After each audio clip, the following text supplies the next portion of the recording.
네, 여야 청년 정치인과 한 주의 정치 현안을 토론해보는 시간입니다. 먼저 용해인 기본소득당 상임대표 나오셨습니다. 안녕하세요. 네, 안녕하세요. 용해인입니다. 예, 지난주에 이어 이번 주에도 손수조 리더스클럽 대표 나오셨습니다. 안녕하세요. 네, 반갑습니다. 손수조입니다. 네, 자 우선 좀 큰 얘기를 좀 해보죠. 전국이 강대강 대결로 흘러가고 있습니다. 이재명 대표는 단식 중에 결국 병원에 입원을 했고, 대통령은 단식에 대한 언급 없이 순방 중에 체포동의서를 빠르게 전자로 서명해서 제거했습니다. 이런 대치 상황, 먼저 원인은 뭐고 이거를 출구가 어떻게 찾을 수 있는지 두 가지로 나눠서 이야기를 해야 될 것 같은데요. 이런 원인과 책임 누구에게 있을까요? 어디에 있을까요? 네, 일단 강대강이다라고 하기엔 그냥 일방적으로 사실은 정부 여당에서 소통의 창구들을 다 차단하고 있는 것이기 때문에 과연 강대강 대결인가라는 생각이 첫 번째로 들고, 네. 두 번째는 당연히 그것에 대한 책임은, 그러니까 전국을 운영하는 주도권과 거기에 대한 책임은 당연히 정부 여당에게 있습니다. 네. 그럼에도 불구하고 마치 이제 자신들은 어떤 주도권도 없는 것처럼 이야기하면서 대통령의 심기에 따라서 이 모든 전국들이 좌지우지되고 있는 걸 지켜봐야 하는 국민들의 마음은 정말 속이 탄다라는 말씀을 좀 드리고 싶고요. 정부 여당이 이제 좀 약발이 다한 검찰 동원한 기획수사 말고 정치에 나서야 한다라고 봅니다.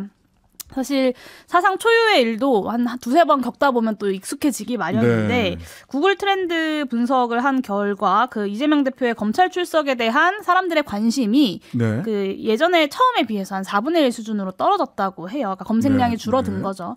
그러니까 기소는 못하고 제대로 된 물증도 사실 제시하지 못하면서 어떤 사람들의 계속해서 바뀌는 증언에만 의존해서 체포동의안을 들이밀겠다라는 어떤 협박에만 의존하고 있으니까 국민들이 오히려 지치고 있는 것이다라고 말씀드릴 수밖에 없고, 제1야당 대표가 단식을 하면 하다못해 정무수석이라도 방문해서 어떤 대화의 물꼬를 터보려고 그런 신용이라도 하는 게 이제 어떤 도리 아니겠습니까? 네. 하다못해서 황교안 전 대표가 단식했을 때 여권 인사들과 청와대 정무수석이 직접 찾아가서 단식 중단 메시지를 건네기도 했습니다. 근데 지금은 사실 전혀 그런 움직임이 보이지 않고 있고요.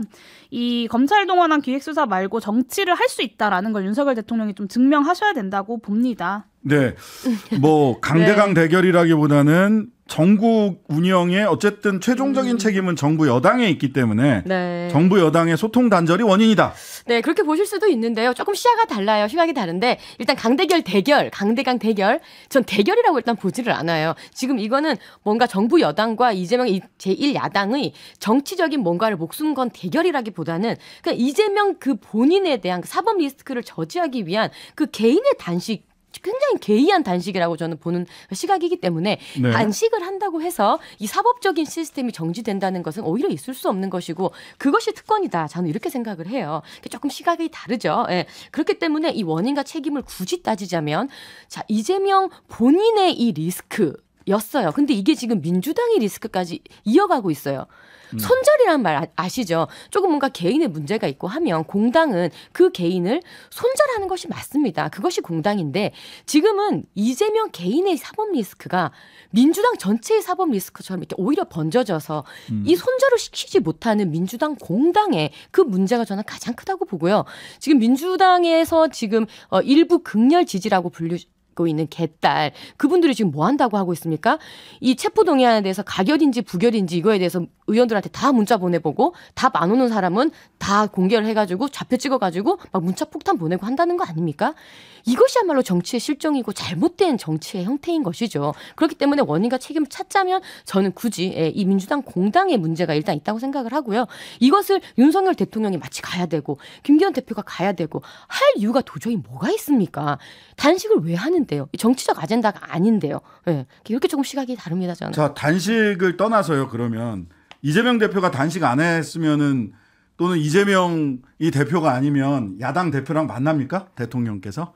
아니 우리 진행자 저번 주도 이렇게 또 질문하셔가지고 제가 지금 약간 2대1로 지금 뭔가 이렇게 토론을 하고 있는데 그런 느낌이 드는데요. 앵커는 원래 질문을 하는 거죠. 어떻게 하는 거예요. 이게 보면은 이제 이재명이 아니었으면 그럼 어떻게 되었냐라는 게 가정조차가 잘못된 거예요. 지금 사법 리스크는 이재명 본인의 사법 리스크인 것이고 오늘 지금 동아일보 단독으로도 나왔다던데 뭐 인섭이 형이 개입돼 있으니까 백현동은 좀 봐달라 뭐 이런 것이 지금 또 다 드러나고 있는 상황 아니겠습니까? 어떻게 보면은 피의자 신분에 이재명의 사법 리스크는 대중들에게 이미 많이 드러난 상황이고 이거에 대한 전국의 해법을 찾고 있는 것이지 이재명이 아니었다면 그럴 땐 너네는 어떻게 했을 것인가? 이거는 조금 잘못된 질문이 아닐까 싶어요. 그 말씀만 좀 드리고 싶은데요. 네네. 그러니까 단식한다고 사법 절차 중단된다. 그러니까 단식의 요구가 사법 절차의 중단이 아닙니다. 이 국정쇄신을 요구하면서 단식을 하고 있는 거고요. 그리고 이해관계에 따라서 손절을 하는 조직이 어떻게 공당일 수 있겠습니까? 그거는 뭐 그냥 사적인 관계에서나 벌어질 수 있는 일인지는 모르겠습니다만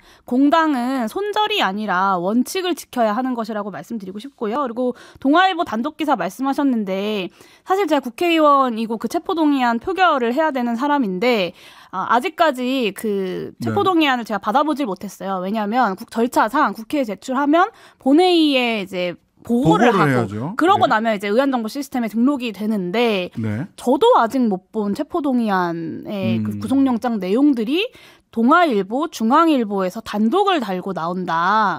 이거 너무 이상하지 않습니까? 그리고 누가 봐도 뻔히 검찰이 보수 언론들을 동원해서 어떤 내용에 대한 흘리기를 통해서 여론전을 하고 있는 거고 정치질을 하고 있는 겁니다. 그렇기 때문에 이 수사의 어떤 실제로 수사를 통해서 유죄를 입증하는 것으로 검찰이 자신의 유능함을 보이는 게 아니라 검찰이 정치를 하고 있다라는 비판을 받고 있는 겁니다. 네. 한동훈 법무부 장관은 사법의 정치를 끌어들였다라고 얘기를 하고 있고요. 네. 민주당이나 그 야당 쪽에서는 정치에 검찰이 사법을 끌어들였다. 또 이렇게 얘기하고, 서로 서로 지금 상반된 평가를 하고 있습니다. 어떻게 보이세요? 그렇게 하고 있는데 지금 보면은 뭐 어디가 더 이제 뭐 정치적이냐 이런 얘기를 떠나서 이 지금 이재명 대표의 그 사법 리스크에 대해서 이 사법적인 절차가 진행되고 있는 상황이잖아요. 그러니까 지금 아까 우리 용혜연 의원님께서 우리의 이 단식의 궁극적인 목적은 국정쇄신이다라고 얘기했는데 그 국정쇄신이란 건 과연 무엇인가? 그리고 국정쇄신을 얘기할 수 있죠. 협치를 회복하고 우리가 국정쇄신을 하자라는 이야기를 할 수 있지만 그 이야기를 얘기하는 메신저가 과연 그 명분에 대해서 떳떳하게 국민들에게 설득할 수 있는 메신저인가라는 의문이 여전히 들고 있는 것이고 그렇기 때문에 국민들도 보는 시각이 저것은 사법 리스크를 피하기 위한 꼼수가 아닌가라고 의문을 아주 합리적인 의문을 제기할 수도 있는 부분인 거죠. 그러니까 그렇기 때문에 이런 정당성, 당위성 부분을 이제 말씀을 드리는 것이고 사실 사법적인 진행이 되고 있는 이 가운데 그 스스로 야당 대표가 그 사법 리스크의 주인공인 상황에서 오히려 이것을 단식이라는 정치적인 액션을 함으로써 이것이 오히려 정치적인 그러니까 사법적인 그 시스템을 정지시키거나 아니면 조금 더 무마시키거나 느리게 가거나 하게 된다면 이것을 국민들은 특권이라고 보지 않겠습니까? 지금 문재인 정권 때 우리 생각해 보시면 민주당의 집토끼도 달아나게 했던 그 불공정 이슈 있지 않습니까? 뭐 조국 사태였다든지 LH 사태라든지 뭐 인국공 사태 등등등 이런 모든 어떤 불공정의 독배를 사실상 이재명 대표가 그 당시 대선 후보가 마신 거라고도 볼 수 있는데 이런 부분에서 그거의 반사작용으로서 이번에 생긴 것이 윤석열 정권이라고 봤을 때 또다시 국민들에게 뭔가 정치적으로 액션을 하고 저렇게 단식을 하면 사법적으로 불공정하게 조금 밀어주는구나. 이런 메시지를 주면 안 되는 부분도 있지 않겠습니까? 미뤄졌나요? 그 얘기만 좀 드릴게요. 네. 어디가 더 정치적이냐. 정당은 정치적인 곳이고요. 검찰은 정치적이면 안 되는 곳입니다. 네, 이것을 우리가 혼동하면 안 됩니다. 검찰은 정치를 하면 안 되는 곳이고요. 그리고 한동훈 장관이 점점 더 이제 워딩들이나 표현들이 좀 때와 장소를 못 가린다라는 생각이 저는 좀 많이 드는데 네. 처음에는 한동훈 장관의 그런 표현들이 좀 국민들한테 신선했을 수 있을지 모르겠지만 최근에는 좀 저는 국민들의 어떤 바람, 기류가 바뀌는 것을 느껴요. 이 때와 장소, 그러니까 TPO를 가리지 못하는 어떤 장관의 발언에 대해서 눈살이 찌푸려지고 있는 것 같습니다. 그리고 네. 이 사건을 정치의 영역으로 끌어들어온 사람이 누군가요? 이 민주당인가요? 야당인가요? 저는 검찰이라고 보고요. 아까 말씀드린 것처럼 150장에 달한다는 영장 체포동의안 예. 저도 못 받아봤는데 기사 계속 돌고 있죠. 검찰이 아니면 사실은 언론에 흘릴 수 없는 내용입니다. 그리고 몇 년간 지지부진하게 이어져 온 이 수사와 관련돼서 이재명 대표가 조사를 거부했나요? 압수수색을 거부했나요? 조사도 하고 압수수색도 다 했습니다. 그런데 기소도 못하고 언론 상대로 여론전하면서 이 검찰이야말로 이 문제를 정치 안으로 들고 들어온 거 아닙니까? 얼마 전에 그 공수처에서 감사원의 표적감사 의혹을 수사하면서 감사원 압수수색을 했어요. 근데 저는 압수수색하기 전까지 관계자들도 모르고 감사원 관계자들도 모르고 언론 보도도 없었거든요. 그러니까 수사는 이렇게 하는 거죠. 제가 한동훈 장관한테 말씀드리고 싶은 게 이 부분이에요. 수사는 이렇게 하는 겁니다. 그 윤석열 대통령 역시 여주지청장 시절에 표범이 사슴을 사냥하듯 신속한 수사가 필요하다라고 하지 않으셨습니까? 그러니까 몇 날 몇 시에 압수수색을 할 건지 몇 날 몇 시에 영장 청구를 할 건지 이런 거를 마이크 앞에서 언론 앞에서 떠드는 것이 아니라 범죄 사실을 신속 정확하게 포착하기 위해서 소리 소문 없이 그리고 빠르게 수사를 진행하는 것이 검찰의 역할 아니겠습니까? 그런데 너무나 빈 깡통이 요란하다 이렇게 말씀드리고 싶습니다. 예, 밀행성 신속성이라고 형사소송법에서 제가 배웠습니다. 밀행성 신속성. 예. 자, 요 정도 이재명 대표 단식과 관련해서 요 정도 이야기를 하고요. 지금 3명의 장관 후보자들이 지금 추천이 됐습니다. 지명이 됐습니다. 근데 김행 후보자 여가위 계시죠? 네, 제가 여가위에서 있었는데 원래 김행 후보자를 이곳 라디오에서 몇 번 만났다가 그렇죠. 한 몇 차례 토론을 하셨어요. 이제는 여기서? 국무위원 후보자와 상임위원으로 만나게 되었습니다. 아, 그러네요. 자, 오늘 김행 후보자가 앞으로 출근길 문답 안 한다.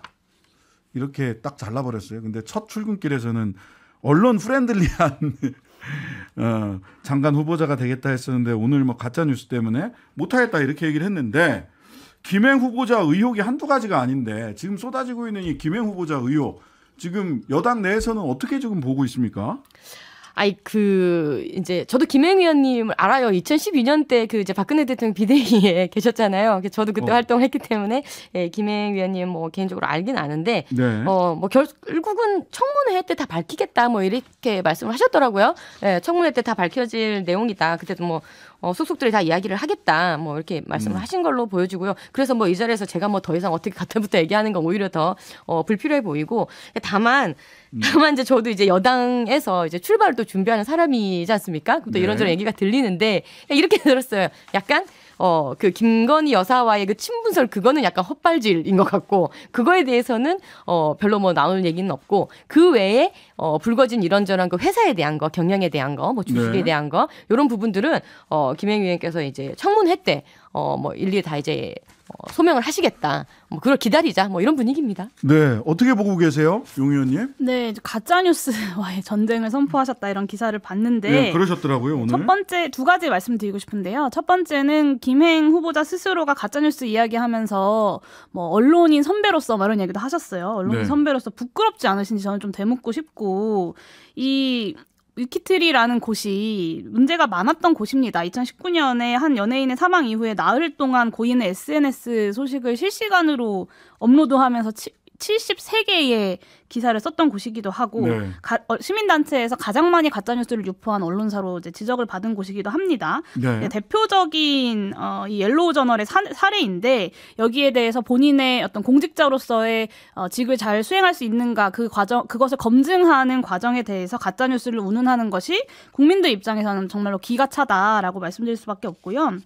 두 번째는 이거는 가짜 뉴스가 아니라요. 가짜 해명이 걸린 겁니다. 그러니까 장관 개각 발표된 지가 이제 일주일 지났어요. 근데 벌써 여러 개의 거짓말이 들통이 났습니다. 이 백지 신탁 이후에 배우자의 지분이 본인과 배우자의 지분이 1%도 없었다고 했는데 25%에 달하는 주식을 갖고 있었다는 게 밝혀졌고 또 김건희 여사 친분과 관련돼서도 사실은 거짓말할 이유가 없어요. 문제가 되지 않는다면. 그런데 강력하게 부인을 했는데 서로 SNS 댓글까지 달고 했던 게 밝혀졌고요. 그리고 2013년부터 19년까지 위키트리 떠나 있었다고 했는데 급여를 수령했던 것이 밝혀졌습니다. 이게 불과 다 일주일 사이에 밝혀진 거예요. 그러니까 의혹에 대해서 거짓 해명으로만 답하니까 그 거짓말이 오히려 또 다른 의혹을 만들고 있고 저는 이걸 보면서 그 타조가 좀 생각이 났어요. 그러니까 타조가 맹수를 만나면 도망가지 않고 모래 구덩이에 머리를 숨긴다고 하잖아요. 근데 그게 이제 몸이 숨겨졌다고 믿기 때문이라는데 이 본인들에게 제기되는 의혹에 대해서 가짜뉴스 딱지 붙이고 숨어버린다고 해서 진실을 끝까지 숨길 수는 없다는 점을 말씀드리고 싶습니다.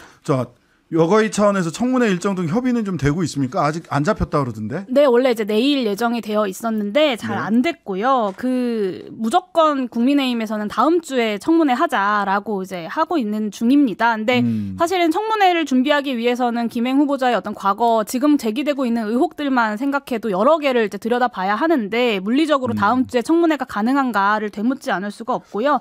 파행은 좀 지양되어야 할 것 같습니다. 예, 손수조 대표님. 네네. 예. 뭐 이제 앞서 그 김행위원회 그 청문회에 대해서 얘기를 하셨는데 뭐 사실 김건희 그 영부인과의 그 이제 그 친분에 대해서 SNS로 댓글을 가지고 뭐 나눴다는 거 가지고 뭐 친분이 있다 이렇게 말하기도 조금 어렵고 사실상 여러 의혹이 제기됐던 부분에 대해서 본인께서 청문회 때 낱낱이 이제 얘기를 하시겠다고 했기 때문에 지켜보는 것이 맞다고 생각하고요. 그거에 대해서 지금 나온 거 이 수준에서 우리가 그것을 뭐 가짜다, 거짓 해명이었다, 뭐 거짓이 드러났다 이렇게 단정짓기보다는 두 번밖에 안 만났다 그런데 벌써 한 4-5번 만난 게 나오면 그거는 잘못 해명한 거니까 그거는 네, 얘기를 해야 되는 거 아니에요? 기사 부분도 단독으로 달고 나온 기사 부분도 잘못된 부분이 분명히 있기 때문에 가짜 뉴스도 있고 가짜 뭐 해명도 있고 뭐 이런 부분도 있기 때문에요. 하니까. 지금 우리가 이렇게 단정짓지는 말고 청문회를 지켜보자. 그것이 더 성숙하지 않겠나. 네, 국민의힘이 됩니다. 국민의힘이 알겠습니다. 청문회 합의에 적극적으로 나서 주시기를 요청드립니다. 네, 그건 지금- 해야죠. 예. 네, 청문회 꼭 하고 싶습니다. 지금까지 손수조 대표 용해인 의원과 함께했습니다. 감사합니다. 네, 감사합니다. 감사합니다. 하루 종일 기다려지는 진짜 시사. 평일 저녁 6시 5분 신장식의 뉴스 하이킥.